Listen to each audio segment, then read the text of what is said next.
Nama Irjen Pol Pun Roni Franky Sompi atau Roni Sompi kembali mencuat ke publik. Hal ini menyusul pencekalan dua kader PDI Perjuangan, Hasto Kristianto dan Yasona Lauli. Keduanya dicekal ke luar negeri karena kasus Harun Masiku.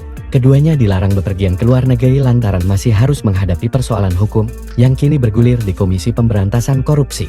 Terkait nama Roni Sompi yang kembali mencuat, pensiunan Jenderal Bintang 2 Polri ini pernah kena getah kasus Harun Masiku. Roni Sompi pernah dicopot oleh Yasona Lauli setelah mantan Direktur Reserse Kriminal Umum Polda Sumut itu membongkar keberadaan Harun Masiku di Indonesia. Sebelum dicopot pada tahun 2020 lalu dari jabatannya sebagai Dirjen Imigrasi, Roni Sompi mengungkap bahwa Harun Masiku telah tiba di Indonesia pada Selasa 7 Januari tahun 2020.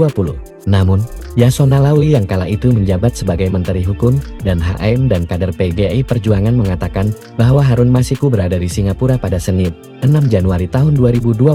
Statemen Yasona Lauli ini bertentangan dengan keterangan Roni Sompi, sehingga menimbulkan polemik di masyarakat kala itu. Diketahui saat itu Irjen Pol Pun Roni Sompi dilantik jadi Dirjen Imigrasi pada 10 Agustus tahun 2015. Jauh sebelum itu, dia dikenal sebagai petinggi Polri. Pria kelahiran Manado 17 September tahun 1961 ini adalah mantan Kapolda Bali dan Kadif Humas Mabes Polri. Roni Sompi merupakan lulusan Akpol tahun 1984. Setelah itu ia menimba ilmu di Perguruan Tinggi Ilmu Kepolisian PTIK. Dulu ketika masih di kepolisian, Roni Franky Sompi berpengalaman dalam bidang reserse. Pada tahun 2003 ia dipercaya menjabat sebagai Kapolres Sidoarjo.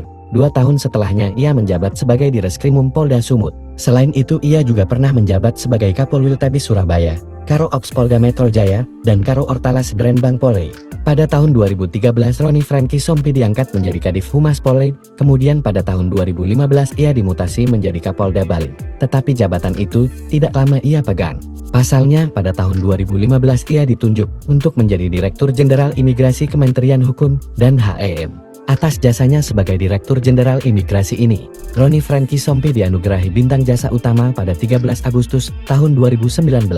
Tetapi pada tahun 2020, ia dicopot dari jabat Dirjen Imigrasi oleh Menteri Hukum dan HM Yasona Lauli karena alasan keliru menyampaikan informasi keberadaan Harun Masiku, politikus Partai Demokrasi Indonesia Perjuangan yang jadi buronan KPK.